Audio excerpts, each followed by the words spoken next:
Moving on, we've got Mel Brooks, Rick Moranis, and Bill Pullman set for Spaceballs 2, releasing 2027. I don't know if you guys saw the video. Mel Brooks sitting in a director's chair. He looks 503 years old, but he talks great. The cadence is still there, and he announces Spaceballs 2. I don't know if you guys got a chance to check that out. First of all, I thought they were all dead.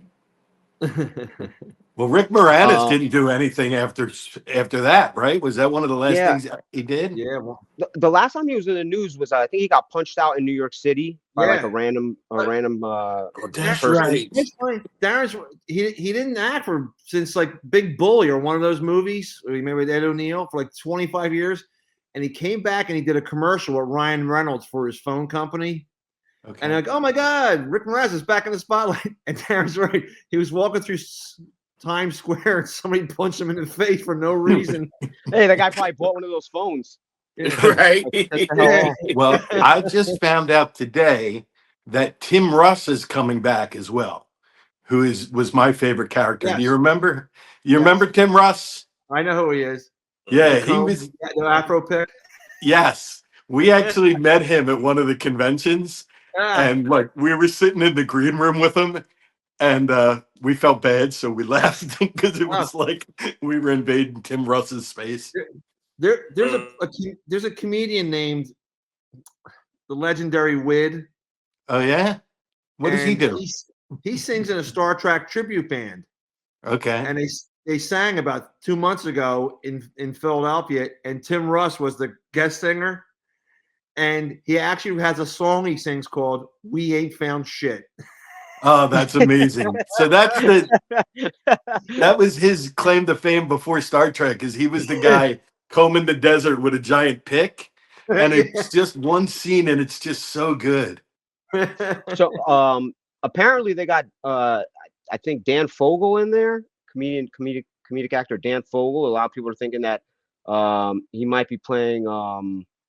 He might be replacing John Candy, and they also casted Keke Palmer. So people are thinking that she might have be replacing Joan Rivers.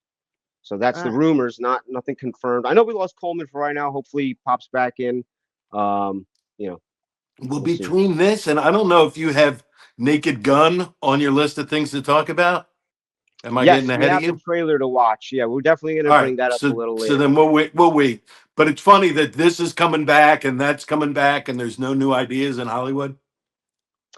Yeah, exactly. Everything is, a reboot, a remake, a sequel, or a prequel.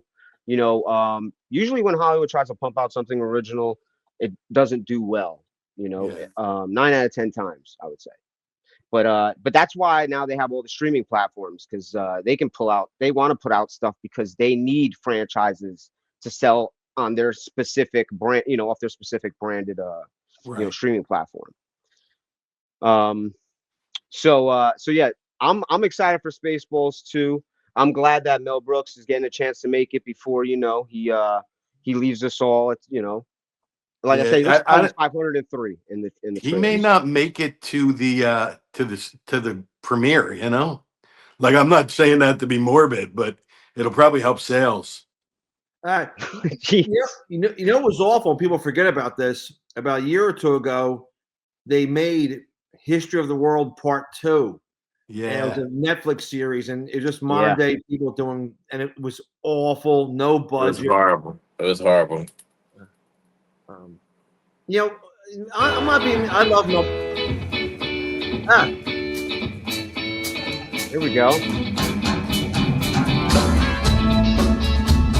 Not sure what this. I think this is the Star Trek cover band. Yeah. Oh yeah, there it is. Good luck. Perfect. Thank you, Tim. Look at that. They got Gritty up there.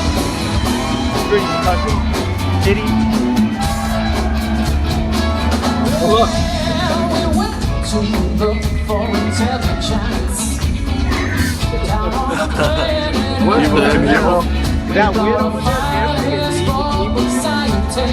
Was that Kensel dancing around in the Evel Knievel costume? We ain't found shit. I like that. I really like Oh, this. that's great. I have a new ringtone.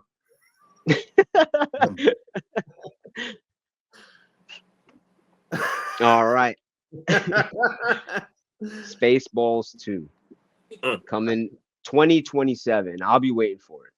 Pop Culture